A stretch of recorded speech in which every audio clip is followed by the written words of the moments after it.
नभ में गरज रहे थे बादल, रणभेरी निदाद कर रही। हवा में लोहित गंध बसी थी, ज्वाला धरा पे बह रही। समर भूमि के पथरीले आंगन, रथों के चक्के गूंज रहे। सिंधु सम रक्त समाने को देव और दानव टूट पड़े। सामने खड़े थे कौरव दल, हाहाकार कर गरज रहे। भीष्म द्रोण अश्वत्थामा शल्यकृप जयद्रथ सज रहे। महारण के इस आंगन में जब नरसंहार तैयार हुआ, तो 5 सुतों के सम्मुख लाखों का समर साकार हुआ। परंतु उस वज्र व्यूह में एक रथ ऐसा चलता था, जिसके चक्रों में धर्म बसा, जो मोह मलिन न पड़ता था। हाथों में उसकी वंशी थी, नेत्रों में धीरज बहता था, जिसके अधरों की मुस्कान ही युग युग के संकट हरता था। वह कृष्ण स्वयं ही सारथी, वह कृष्ण स्वयं ही युद्ध थे, वह कृष्ण स्वयं ही मार्गदर्शी, वह कृष्ण स्वयं ही शस्त्र थे। किंतु रण की उस जलती धरा पर एक वीर का मन रो पड़ा। गांडीव छोड़ करुणा से भरा वह पार्थ अश्रु संग धो पड़ा। केशव को देखा व्याकुल मन से, बोले, कान्हा, यह क्या धर्म है? जो अपने ही कुल का नाश करे, वह नर तो नर में अधम है। यह जो सम्मुख सेना खड़ी है, यह केवल योद्धा ही नहीं, यह वे है जिनके प्रेम से हमने शैशव की फसल बसी। यह भीष्म पितामह, जिनके कर से हमने अन्न जल पाया था, जो हमारे शीशु गान को सुन मस्तक सहलाया करते थे। ये द्रोणाचार्य, जिनकी कृपा से हमें शस्त्र विद्या प्राप्त हुई, जिनके चरणों के धूल मात्र से हर वेदना पराक्रमी हुई, इन पर कैसे बाण चलाऊं? इन पर कैसे बाण चलाऊं? यह प्रश्न मेरा झकझोर रहा। क्या स्वर्ण मुकुट के लोभ है तू, अपनों का रक्त ही शोर रहा? गदा उठाए कर्ण खड़ा है, किंतु नियति के अंधकार में दुर्योधन मेरा शत्रु नहीं, पर वह भी तो कौरव रक्त बहाए। क्या वैभव की इस मृग तृष्णा में हम कुल के दीप बुझाएं? हे माधव, यह रथ मोड़ दो, मैं युद्ध नहीं कर पाऊंगा। यदि सिंहासन लाशों पर हो, वह स्वर्ण नहीं मैं चाहूंगा। केशव मुस्काए शांत भाव से और फिर गंभीर स्वर बोले, क्यों पार्थ मोह में त्रस्त हुए? यह मनुज हेतु के शोक है भोले।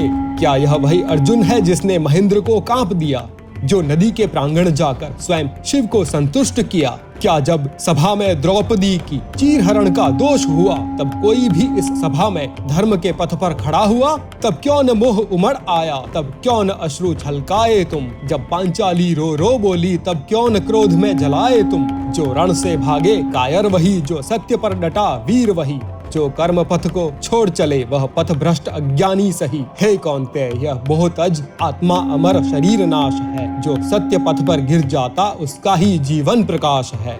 यह रण अधर्म मिटाने को, यह रण धर्म बचाने को, जो कुल और सत्य से विमुख हुए उनके भाव जगाने को। तू तो केवल निमित्त मात्र है, करता न तू संहर्ता भी नहीं। ना जन्म न मृत्यु पर वश किसी का, यह ब्रह्म सत्य कहीं छुपा नहीं। तू अब भी सोच रहा अर्जुन, क्या पार्थ तुझे संज्ञान नहीं? तो देख, वह काल हूँ जिससे कोई अछूता नहीं। तब दिव्य रूप धरकर माधव विराट रूप जब प्रकट किए, समस्त लोग उस ज्योति में जैसे अस्तित्व में रमे हुए।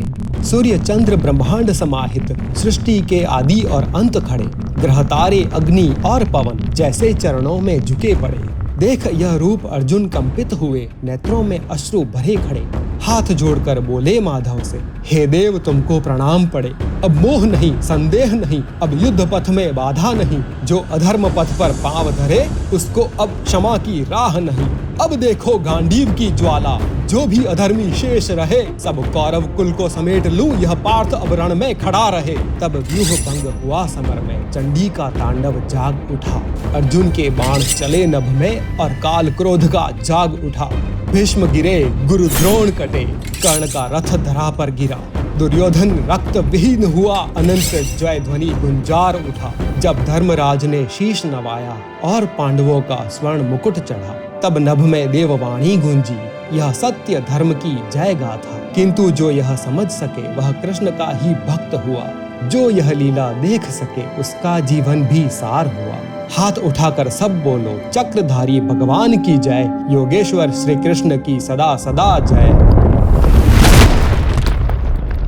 मैं हूँ फतेह सिंह राजावत और इस कविता कुरुक्षेत्र का महायुद्ध, धर्म और अधर्म की संग्राम गाथा को मैंने खास तौर पर आपके लिए लिखा है। मैंने इसे भावनात्मक रूप से संगीतबद्ध किया है और अपनी आवाज में आप तक पहुंचाने की कोशिश की है। उम्मीद है कि ये रचना आपको पसंद आई होगी। अगर ये वीडियो आपको अच्छा लगा तो एपिक डिवाइन सिंथ के YouTube चैनल को सब्सक्राइब करें, वीडियो देखें, लाइक करें और अपने दोस्तों और परिवार के साथ शेयर करें। धन्यवाद।